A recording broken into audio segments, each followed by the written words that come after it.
Hello, everyone. This is the Mgtow Cowboy. Glad to be with you, gentlemen, again. I got another one for you. I want to make a quick video and talk about the Manosphere.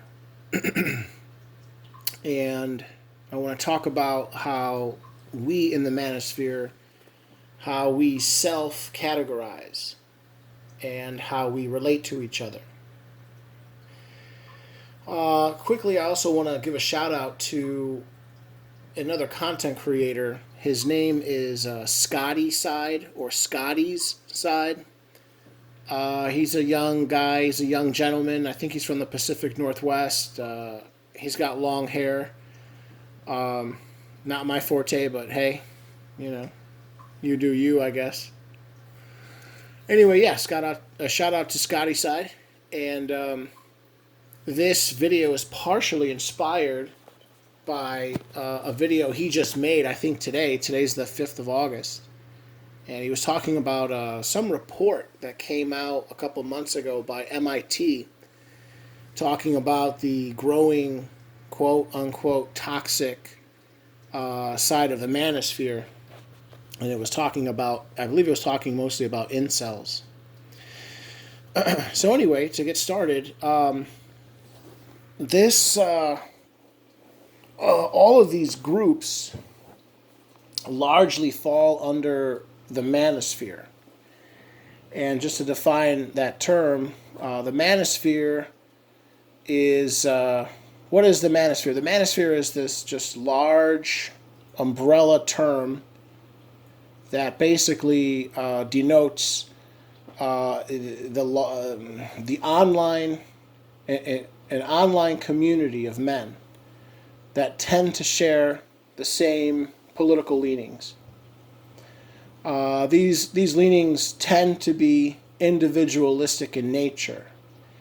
So they're not collectivists, right? Using the apophatic method, you can figure out what something is by first figuring out what it is not. So it is against feminism. It is critical of feminism. It is critical of postmodernism. It's against postmodernism, against feminism, against socialism, Marxism, cultural Marxism. It's right leaning, it's right of center, and it's individualistic. Right under that, I would call, these two terms are synonymous in my opinion. The next thing right under that is the red pill. In fact, I liken the term red pill with the term the manosphere. And I actually first heard this from another Mgtow content creator a long time ago, a couple years ago, from I guess another shout out is in order. Shout out to the Thinking Man's Templar. If you guys never heard of him, look him up. He's got a lot of good work, very extensive, very well put together. I've enjoyed a lot of long walks, a lot of long midnight walks listening to his videos. He does a lot of good work. Anyway, he says that essentially women cannot be red-pilled. Red pill is the manosphere, and that there's no such thing as a female or a woman that is red-pilled. So I kind of agree with that. So you have this overarching set of ideas, this overarching worldview or philosophy called the manosphere. And the manosphere is an online community of men. You can also call that the red pill.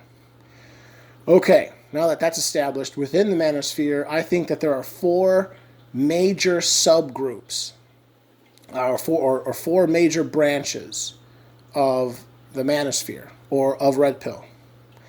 And they are, in no particular order, the MRA, or the MRM, call them whatever you want. The MRAs are the men's rights activists, or the men's rights movement.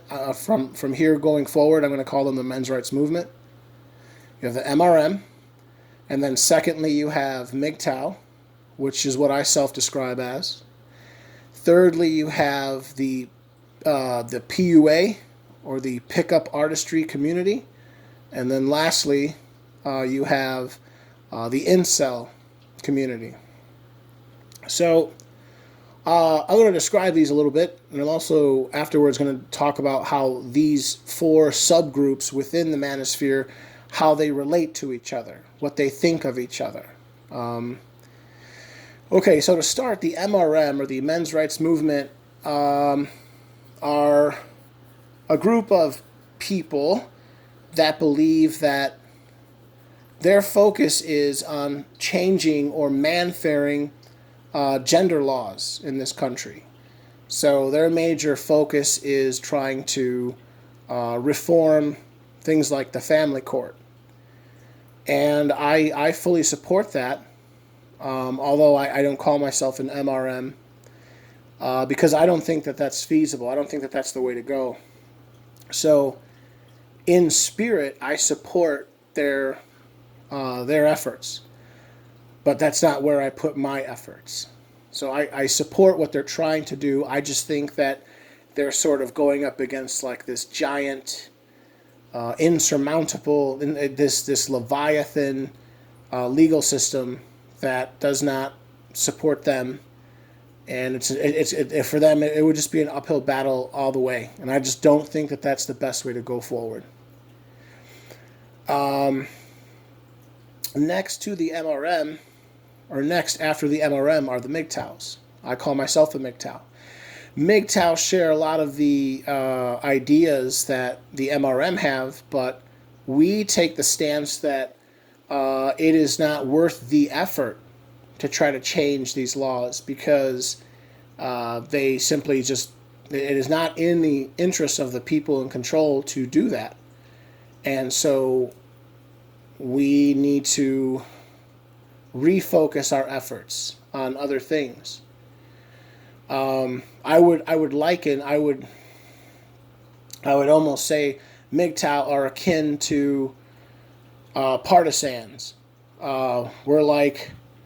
We are people who are behind enemy lines. Not that we're really behind enemy lines. It's more like our country has been conquered by a foreign conqueror, and so we head for the hills, so to speak. We're like we're partisans. We're in our own country, which has been conquered, and we're like rebels, hiding out in the forest or hiding out in the mountains or the hills or something, so as to retain a certain level of sovereignty and to escape the power and authority of the occupational government.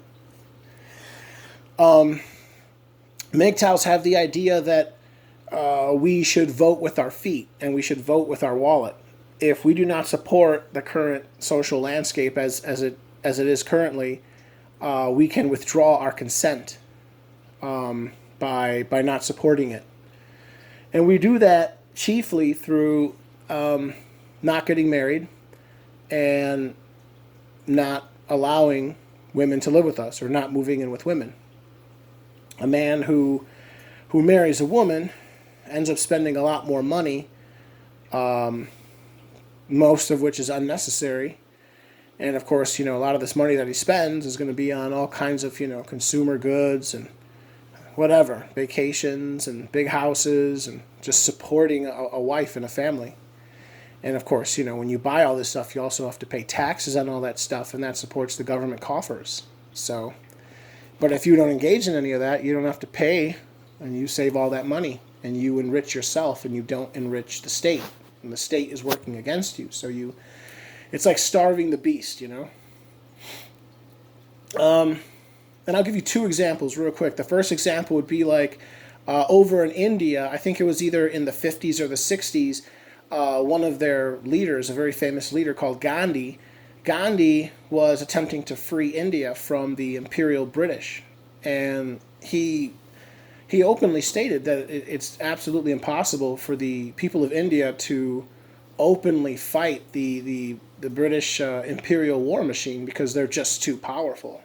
And so they have to find an alternative way to achieve their political to achieve their political goals or their political ends. So he advised the people of his country to stop supporting the British merchants in India. And a very famous example of this is he instructed the people of India to stop buying salt from British merchants. Back in that time, you see salt now is added to like most foods. So you can get salt just by, you don't have to really add salt, to your diet anymore. There's plenty of salt. There's actually too much salt in your diet. But back then that was not the case. And there was not enough salt in the food that you would typically eat. So people would have to add their own salt. And especially you would want something called iodized salt. It's very, very healthy for you. Anyway, the people of India had to figure out a way of getting salt without having to pay their British overlords. So Gandhi instructed all the people of India to get salt from the ocean or from the sea. And so all along the coast, Indian people would gather up, gallons and gallons of seawater, filter it, first get all the, nasty little, whatever pieces of vegetation or whatever. First they would filter it, and then they would boil it down. And then they would boil it down again and again and again, and till eventually you have this salty sludge. And then they would just let all the water evaporate out, and what would be left over is the salt. So they would get salt from the sea. And of course, this was a very laborious process, but it ended up working. It starved the British war machine, if you want to call it that, their empire. It made the military occupation of India economically not worth it. And in the end, the British gave up. They allowed India to have its freedom, and now India is a free country. And Gandhi and his cohorts did not have to engage in violence to get that, and that's a good thing. That's morally, that's a superior way of getting what you want. Another quick example might be from the South. I can't remember exactly what city. Was it Memphis? Was it Montgomery? It might have been Montgomery. Martin Luther King Jr., he wanted to end the rule that black people had to sit on the back of the bus. But he also recognized that the vast majority, something like 80%, of the occupants that would use mass transit in that city were black people, or black folks. And he instructed them, he said, use your economic might. Stop taking the buses, and this will hurt their business model, because you are the majority of the users of this service. Imagine if you're a bus company and all of a sudden you lose 80% of your business overnight. And he instructed the black folks in the South, don't take the bus, carpool if you can, walk to work if you must, you do what it takes, you make the sacrifice. And then what happened is, over time, it didn't take long, the bus companies basically said, we can't even turn a profit anymore. So we're gonna have to give the black people what they want, and that is the ability to sit up front, which is basically, challenging segregation.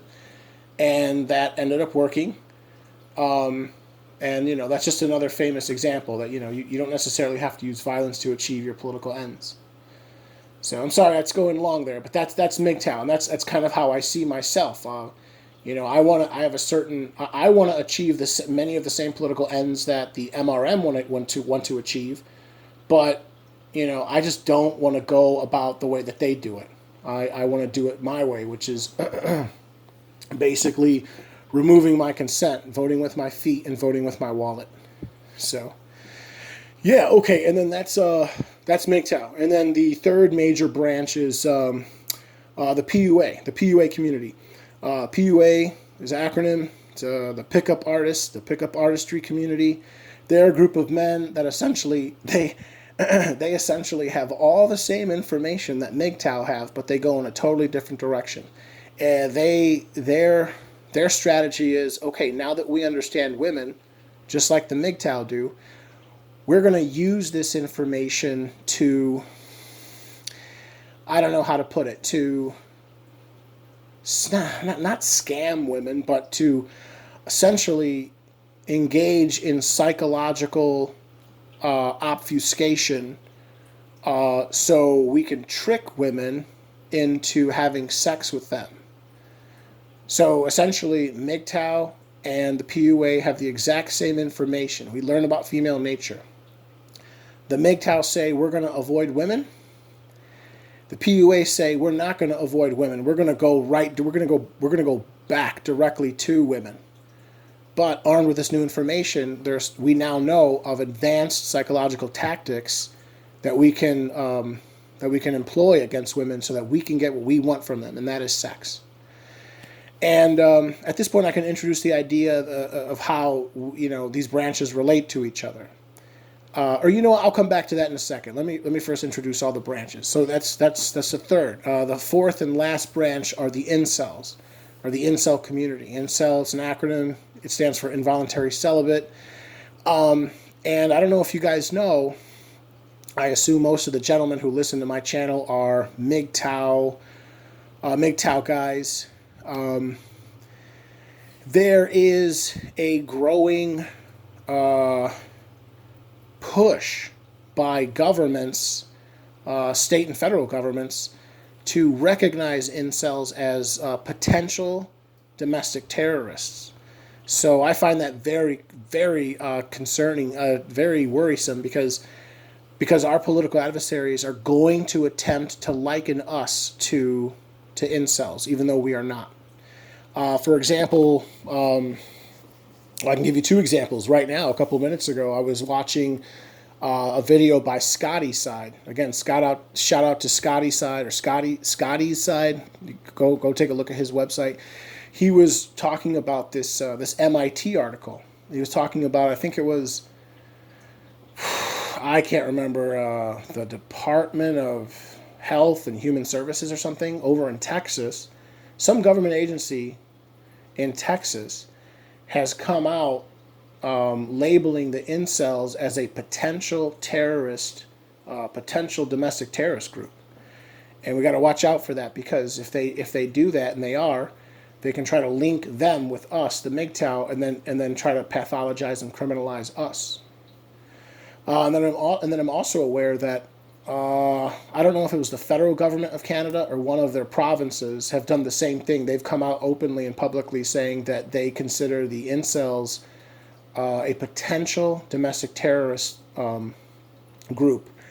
And again, I think the tactic will be is that they will try to link us with them, and then they have the excuse now. They have the pretext to come down on us and try to criminalize us. So. Yeah, and just a little bit about the incels. The incels are involuntary celibates. They're men who basically think that they want women in their lives, but they can't get women. And some of them end up becoming very nihilistic. Some of them even decide to become they turn, I think, towards very dark ideas about exacting revenge and violence against women. And of course, notably, there's a very famous incel. His name is Elliot Rogers. I'm sure many of you have heard of Elliot Rogers. He was the son of a famous Hollywood director out in L.A. I mean, he was a young guy. He called himself a supreme gentleman, but he noticed how he just couldn't get girls, or the girls he wanted did not want him, and so he ended up going on some sort of mass killing spree. I think he killed 4 or 5 people, including himself.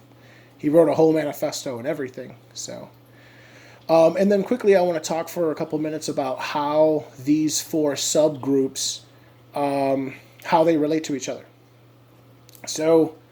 The MRM,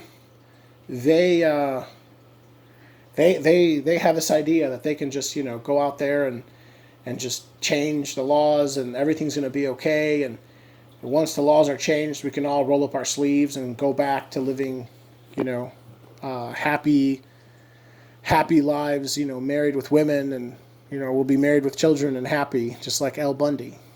But I don't know if I agree with that.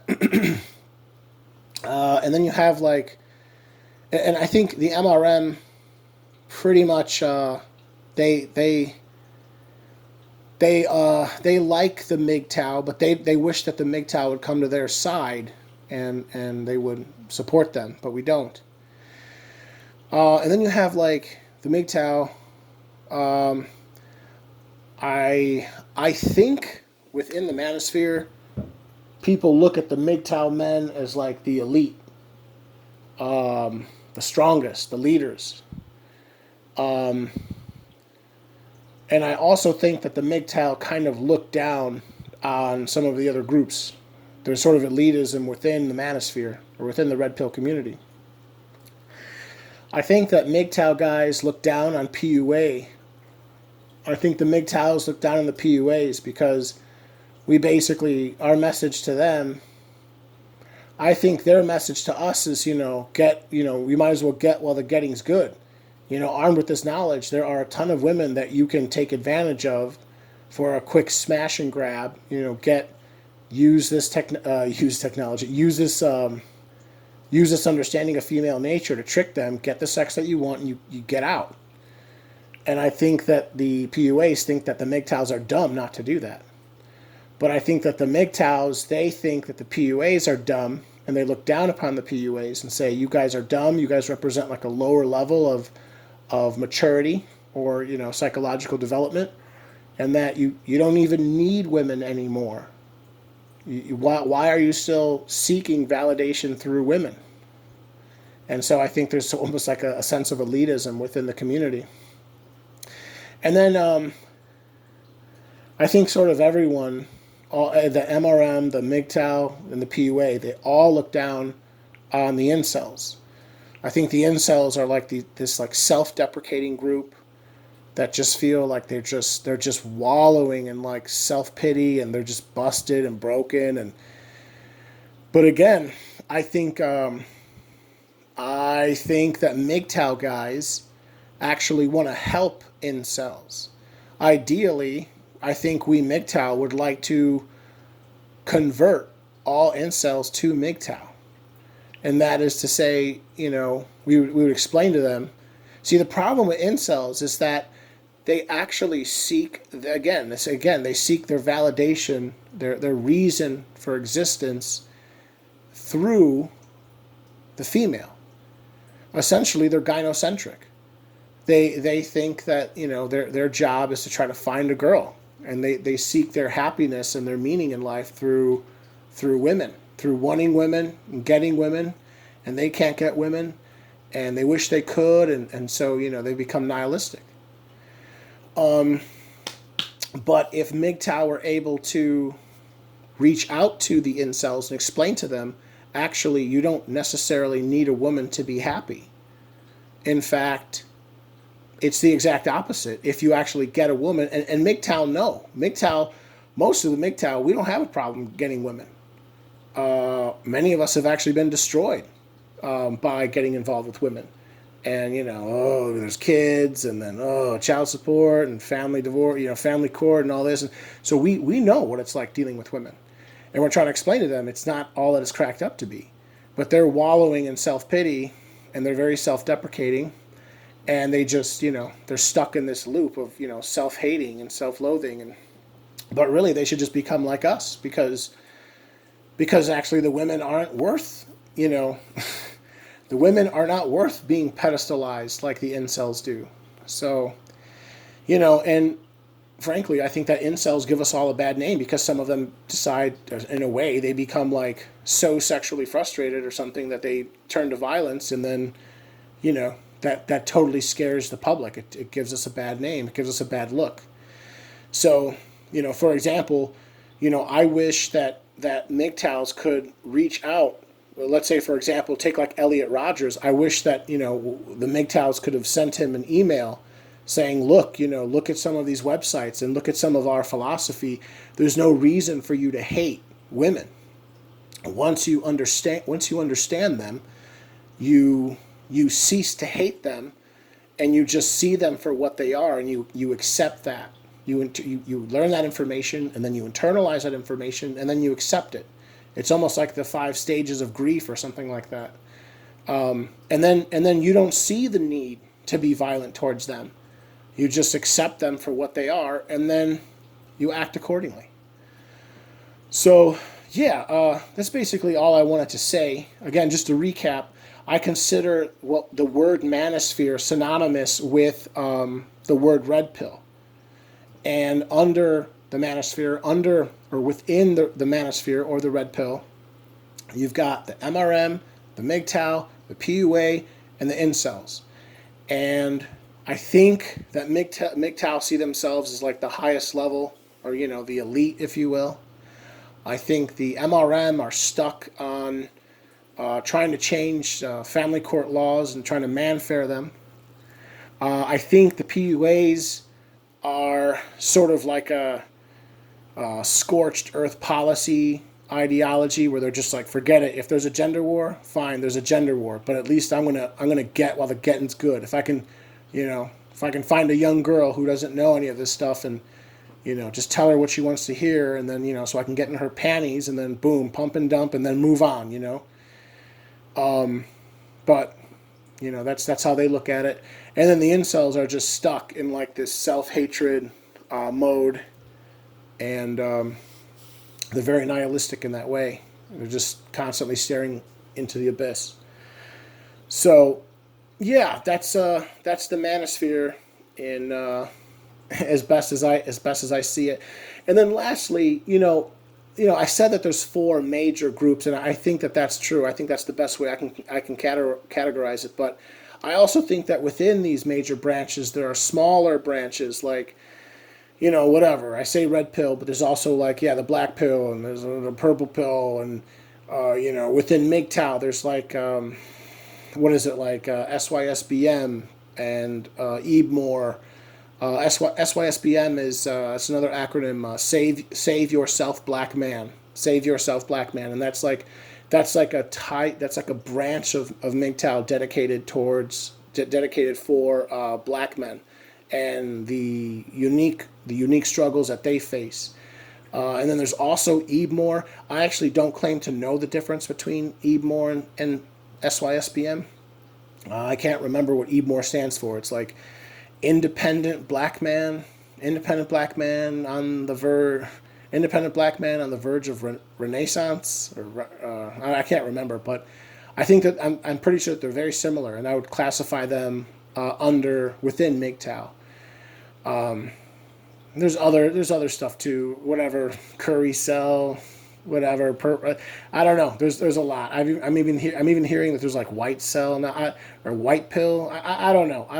I try to keep it real simple. I'm a Mgtow. There's 2 major tenets to Mgtow: no marriage, no cohabitation.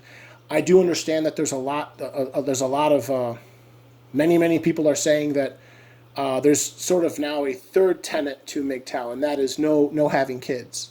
And as I get older, I slowly am coming around to that. I definitely want to have kids, but right now I cannot see having kids under this until some very serious changes are made within the family law system. So, all right, I'm sorry I went long. You guys, if you like the content, please like, please comment, please subscribe. Please share, and have a good rest of your day. All right, bye now.